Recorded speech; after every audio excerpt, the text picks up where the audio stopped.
Nagda police में आपने शिकायत करी कि आपके पिताजी की जो कोरोना रिपोर्ट थी नेगेटिव थी और पॉजिटिव बता के उनको वहाँ अस्पताल में भर्ती किया गया। क्या है पूरा मामला? भाई मामला ये घटना पूरी इस तरह से है कि मेरे अब्बा का स्वास्थ्य 20 जुलाई को तबीयत ख़राब होती है, तो डॉक्टर चौधरी का इलाज के लिए जाते हैं। डॉक्टर चौधरी उनको ट्रीटमेंट करते हैं जब तक सब पोजिशन नॉर्मल है। 21 तारीख को फिर उनकी तबीयत ख़राब हुई और वो फिर पुनः वापस डॉक्टर चौधरी के यहाँ इलाज के लिए गए। अब डॉक्टर चौधरी के यहाँ जाने के बाद डॉक्टर चौधरी ने इलाज तो नहीं करा, लेकिन इतना ज़्यादा उनको टेंशन बता दिया कि आप बिना कोई रिपोर्ट बिना कोई जांच करे कि भाई आपको 99% कोरोना है और आप सिविल हॉस्पिटल जाएं। एक पेशेंट आदमी, डॉक्टर का ये दायित्व नहीं बनता है कि वो पेशेंट के मुंह पे ये बात बोल दे, उसका इलाज तो नहीं कर रहा, उसको तसल्ली नहीं दे रहा, उसको घबराहट पैदा कर दी। और मेरा भाई जो साथ में उनको लेके गया था, उसके बहुत कहने के बाद डॉक्टर वैसे कैसे कह रहा हूँ, मैं बहुत श्योर हूँ, बोले बिल्कुल इनको कोरोना है। तो डॉक्टर मेरे भाई ने बोला इनका कुछ एक्सरा वगैरह कर लें, इसे ही कर लें। तो उसके बड़े कहने के बाद डॉक्टर साहब ने एक्सरा करा, ठीक है। अब एक्सरा करने के बाद डॉक्टर साहब ने बताया, बोले इनको नमोनिया हो गया है। तब नमोनिया हो गया, तो नमोनिया मेरा सवाल डॉक्टर चौधरी से है कि नमोनिया कोई नई चीज़ नहीं है भाई। नमोनिया एक बीमारी पुरानी चीज़ है, बुढ़े को होता है, जवान को होता है, बच्चों को सबको होता है। लेकिन फिर भी डॉक्टर साहब देखने को तैयार नहीं, बात करने को तैयार नहीं, और इस कदर उन्होंने टेंशन पैदा कर दिया कि मैं आपको बता नहीं सकता। मेरे पापा को मेरा भाई लेके घर आ गया। घर आने के बाद घर का माहौल एकदम बिगड़ा। मेरा भाई इस कंडीशन इसका इतना ज़्यादा उसको भी टेंशन में आ गया कि उनको अब्बा को हॉस्पिटल ले जाने की कंडीशन में वो नहीं था। फिर वो उसको घर भेजा। फिर मेरे मामू का लड़का आया और इनको हमने फिर सिविल हॉस्पिटल एडमिट भेजा। अब डॉक्टर चौधरी ने वहीं से उनको लिख के भी दे दिया और फ़ोन भी कर दिया कि आप तो वहाँ जाओ।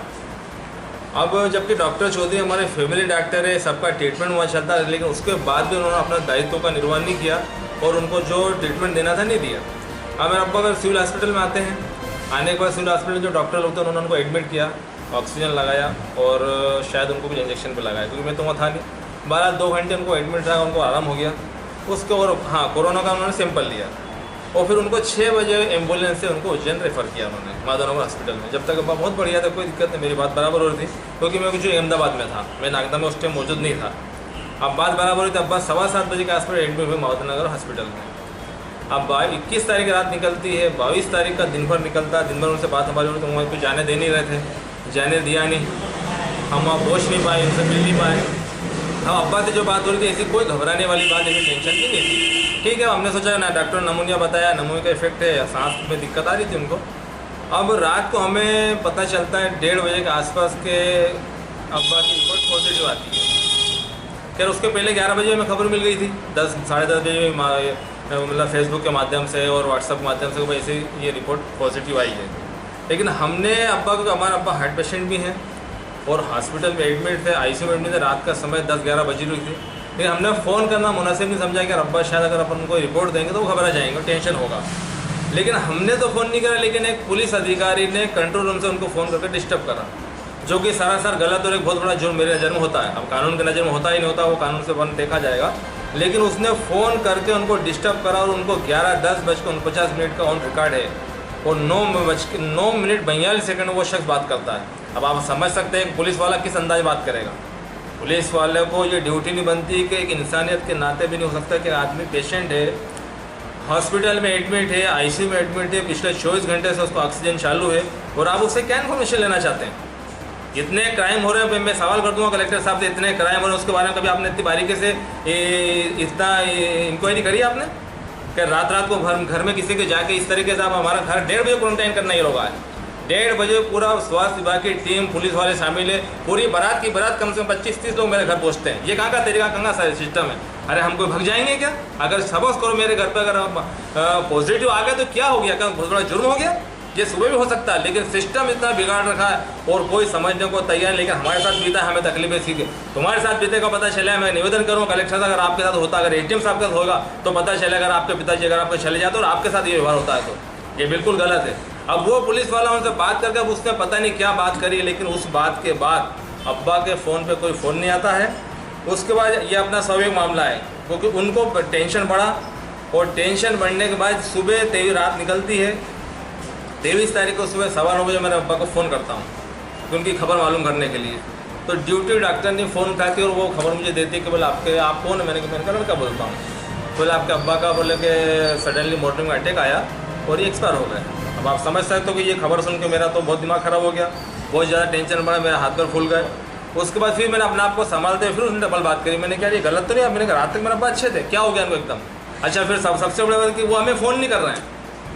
हॉस्पिटल से 8:20 में उनकी मौत होना उन्होंने बताया है और 9:15 बजे मैं फ़ोन करता हूँ तो उनका जवाब क्या आता है, बोले कि हमारे पास इनके अलावा कोई नंबर नहीं है। यार आपके पास मोबाइल मौजूद है, आप पढ़े लिखे लोग, आपको इतनी समझ नहीं है कि इसकी कॉल डिटेल निकाल के वो देख के उनको उस फ़ोन में कोई लॉक भी नहीं लगा हुआ था कि आपको दिक्कत आएगी हम कैसे फ़ोन को अपडेट करें, कि आपको इतनी समझ नहीं है। अच्छा, जब सिविल हॉस्पिटल में मेरा अब्बा को एडमिट मेरा भाई करने गया और उस टाइम वो उन्होंने भी नंबर दिया उनको हॉस्पिटल में, तो हॉस्पिटल वाले क्या बोलते हैं, बोले कि नहीं हमें तो अटेंडर का नंबर नहीं चाहिए, बोले हम तो पेशेंट का ही नंबर लेते हैं। अब ये कौन सा सिस्टम है साहब, किसी फैमिली का मेंबर का आप नंबर लें, अटेंडर का नंबर लें, कम से कोई इमरजेंसी आती है तो आप फ़ोन तो कर सकते हैं ना। अब हमारे पिताजी मेरे अब्बा का तो इंतकाल हो गया, खबर नहीं दे रहा है, ये सिस्टम चल रहा है हमारे यहाँ का।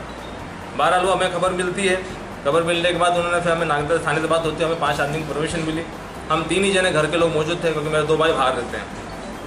हमने उज्जैन गए, उज्जैन से वो दफनाया उनको वहाँ पर। 12 ये सब मामला घटना ख़त्म होता है और हमारे को 10 दिन के लिए क्वारंटाइन कर दिया जाता है।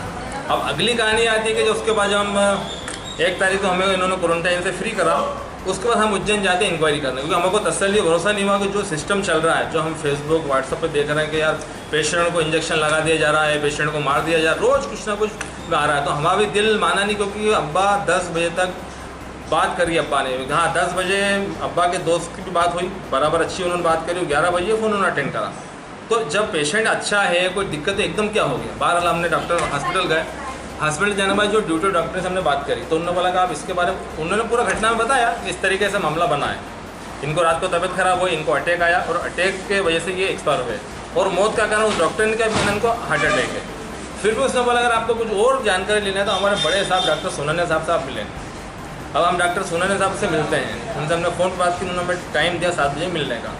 अब मिलने के बाद डॉक्टर साहब ने पूरे हमें घटना बताई कि ऐसा ऐसा हुआ और उसके बाद जब हमने उनसे सवाल किया था उनकी रिपोर्ट के बारे में, जब हमने पूछा तो उनका कहना है कि ये तो नेगेटिव पेशेंट थे। अब ये बात सुनते हमारा दिमाग खराब, जब नेगेटिव पेशेंट थे फिर हमें पॉजिटिव बता के हमारा घर सील कर दिया, हमारे साथ जुल्म ज्यादती इन्होंने करी और इस पॉजिटिव बता के हमने कितना मानसिक टेंशन हमने उठाया ये हम समझ सकते हैं और सबसे ज़्यादा हमने उस तकलीफ को उठाई है। अब डॉक्टर साहब को बड़ा अफसोस हुआ कि यार ये ऐसे कैसे हुआ। मैंने साहब भाई तो आप बताएं, आप जान सकते हैं। तो डॉक्टर साहब को अफसोस होने वाले मैं आपको रिपोर्ट दिलाता हूँ। 12 उस दिन रिपोर्ट हमें मिल नहीं पाई। 11 तारीख को फिर हमें डॉक्टर साहब बुलाया और 11 तारीख को उज्जैन जाके सिविल हॉस्पिटल से अपने चरक भवन से जहाँ रिपोर्ट मिलती है वहाँ से डॉक्टर साहब ने फ़ोन किया, आवेदन मैंने वहाँ दिया और आवेदन के बेस पे मुझे रिपोर्ट मिलती है। अब रिपोर्ट मिलने के बाद हम देखते तो वो जो डॉक्टर साहब ने बताया तो वही मामला बना। अब सवाल ये आ रहा है कि जब हमारे अब्बा नेगेटिव थे तो पॉजिटिव बताने की क्या जरूरत पड़ रही है। अब इसके पीछे क्या खेल चल रहा है हमारे समझ में नहीं आ रहा है और इसके पीछे मामला कहीं ना कहीं तो गड़बड़ है। बड़े अधिकारी इसमें लगे हुए हैं और इसमें सीधा सीधा मामला जो मुझे पेपर के माध्यम से और ये बीच में खबर मिली थी कि शायद जो क्वारंटाइन करते हैं इसके एवज में इनको बड़ी रकम मिलती है। इसका या तो खंडन करे, कलेक्टर साहब करे और एसडीएम साहब खंडन करे कि ये गलत बात है, ये जो सोशल मीडिया में चल रही है तो फिर आप उस पर कार्रवाई करो जो आदमी खबर चला रहा है। और क्वारंटाइन आपने कर दिया वो तो उसके एवज में ये या तो रकम का खेल है, पैसों का खेल है, कुछ ना कुछ तो गड़बड़ है। अब इनका सोचना ये है कि आम आदमी पब्लिक को क्या पता चलता है, हम जो कर देंगे वो चल जाएगा। इसका तो हमारे साथ हुआ, पता नहीं और कितने लोगों के साथ ऐसा करा होगा इन्होंने। और क्वारंटाइन करते कि एक पर्दा इधर बांधे इधर पैक करते आदमियों को घेर देते, इसके अलावा कुछ नहीं कर रहे हैं। अब इसके अलावा मेरा एक और सवाल एसडीएम साहब से कलेक्टर साहब से भी रहेगा कि मैं आपसे भी सवाल अभी पूछ लूँ कि भाई सैनिटाइजर काहे के लिए किया जाता है, ये मेरा सबसे बड़ा सवाल रहेगा।